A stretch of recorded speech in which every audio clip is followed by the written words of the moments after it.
On the morning of July 18th, Flight 728 took off like any other flight.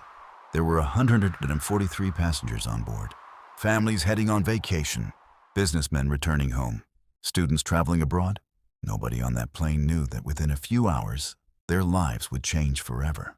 Because somewhere over the Pacific Ocean, the aircraft disappeared from radar.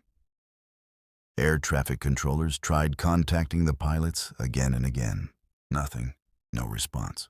Search teams were immediately deployed. Ships scanned the ocean. Aircraft searched thousands of square kilometers. News channels across the world covered the disappearance around the clock. Days turned into weeks. Weeks turned into months. Eventually, authorities reached the conclusion everyone feared. Flight 728 had crashed into the ocean. There were believed to be no survivors. The case was officially closed. Families held funerals. Memorials were built. Life moved on, or so everyone thought. 3 years later, a fishing vessel sailing hundreds of miles away from normal shipping routes noticed something unusual. Smoke. Thin gray smoke rising from an island that wasn't supposed to have any inhabitants. At first, the crew assumed it was a wildfire. But as they moved closer, they saw something impossible. A giant message made from stones spread across the beach. It read, "Help us." The captain immediately contacted authorities. Within hours, rescue helicopters were on their way. Nobody was prepared for what they were about to find. Standing on the beach were 16 people. Thin, sunburnt, exhausted, but alive. The world was shocked. 16 survivors from Flight 728 had somehow survived not only the crash, but 3 entire years stranded on an uninhabited island. The story instantly became international news, but surviving the crash was only the beginning of their nightmare. The plane had gone down during a violent storm. According to survivors, the pilots managed to avoid a direct impact with the ocean by attempting an emergency landing near the island's shoreline. The aircraft broke apart upon impact. Many passengers died instantly. Others were seriously injured.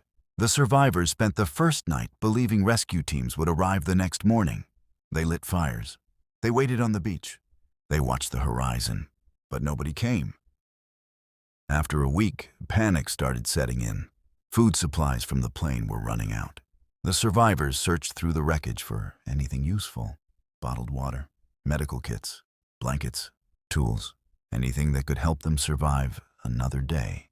They built shelters from pieces of metal and aircraft seats. Rainwater became their primary source of drinking water. Fish became their main source of food. Every single day became a battle against hunger, weather, and hopelessness. The island itself wasn't large. Dense jungle covered most of it. The survivors soon discovered wild animals living inland. At night, they could hear strange noises echoing through the trees. Some refused to leave the beach. Others volunteered to explore deeper into the island in search of food and fresh water. One of those expeditions changed everything. Deep inside the jungle, survivors discovered an abandoned research station. The buildings were old and damaged by years of storms. Equipment was scattered everywhere. Most of it no longer worked. But one room still had solar panels connected to emergency batteries. For the first time in years, they had electricity. The station became their new home. They repaired what they could, created tools from scrap metal, even managed to power a small radio transmitter. For months, they sent distress signals every single day. No reply ever came. Hope slowly disappeared. Some survivors stopped counting the days. Others created calendars on the walls to keep track of time. Birthdays passed unnoticed. Holidays came and went. Families back home had already accepted that they were gone forever. One survivor later said, "The hardest part wasn't the hunger. It wasn't the storms. It was wondering whether the world had forgotten us." Then one morning, everything changed. One of the survivors noticed a fishing boat far in the distance. They lit every fire they could, burned leaves to create thick black smoke, waved pieces of metal toward the sun. For several terrifying minutes, nothing happened. Then the boat changed direction. It was coming toward them. After 3 years, 2 months and 11 days, they were finally going home. The rescue became one of the greatest survival stories in modern history. But returning home wasn't easy. Children had become adults. Parents had grown old. Some family members had passed away, while believing their loved ones were gone forever. The survivors had escaped the island, but the island never truly left them. Many struggled to adapt to normal life again. Crowded cities felt strange. Technology had changed. The world had moved on without them.